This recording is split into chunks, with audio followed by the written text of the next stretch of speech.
ए वजा 1,7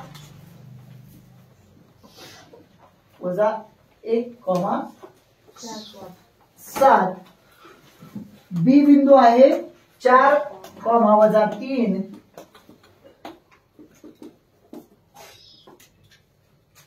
यांना जोडणाऱ्या रेषाखंडाचे 2 जसे 3 जोडणाऱ्या रेषाखंडाचे 2 जसे 3 म्हणजे m जसे n बरोबर 2 जसे 3 गुणोत्तर दिलेले आहे। विभाजन करत असेल तर पी बिंदूचे निर्देशक काढा। तर पी बिंदूचे निर्देशक आपण मानू समजा x, y। विभाजनाचं सूत्र तुम्हाला याच्यापूर्वी मी तुम्हाला विभाजनाचे सूत्र काय असतात, त्यानंतर मध्यबिंदूचं सूत्र काय असते आणि मध्यगा संपात बिंदूचं सूत्र काय असते या तिन्हीची माहिती दिलेली आहे। आता विभाजनाच्या सूत्रानुसार आधी समजून घेऊ। रेषाखंड AB आहे असा ए बी, पी बिंदू कुठेतरी असा आहे आणि तो कोणत्या गुणोत्तरामध्ये विभागतो 2 जसे 3 म्हणजे थोडक्यात m बरोबर 2 मानू आणि n बरोबर 3 मानायचं। हे झालं तुमचं x1 y1 आणि हे झालं तुमचं x2 y2 आणि शेवटी p काय आहे तुमचं, p आहे तुमचं x, y।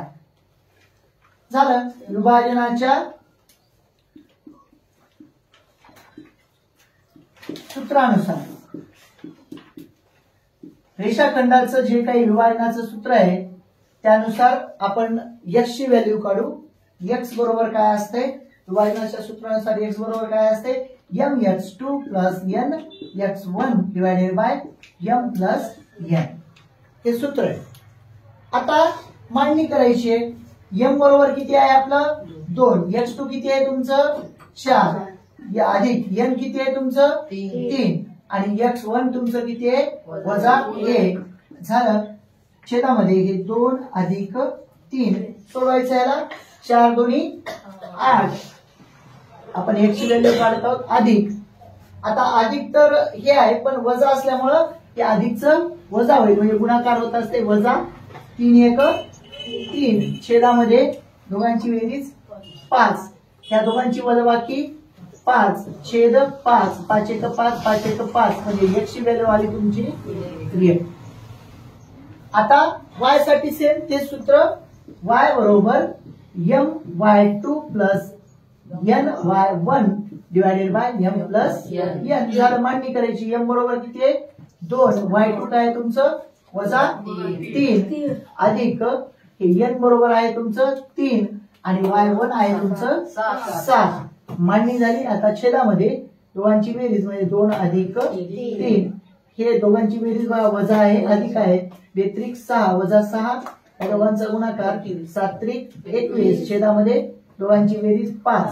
आता 21 मधून 6 गेल्यावर वजा म्हणजे वजा 6 आहे तर अधिक 21 मधून वजा 6 गेल्यावर आता 15 बरोबर आहे। कोणते अधिक 15 कारण मोठ्या पदाचं चिन्ह छेदामध्ये 5 5 1 5 5 3 15 झालं। y बरोबर किती आलं तुमचं 3 शेवटी लिहायचं। तर p चे निर्देशक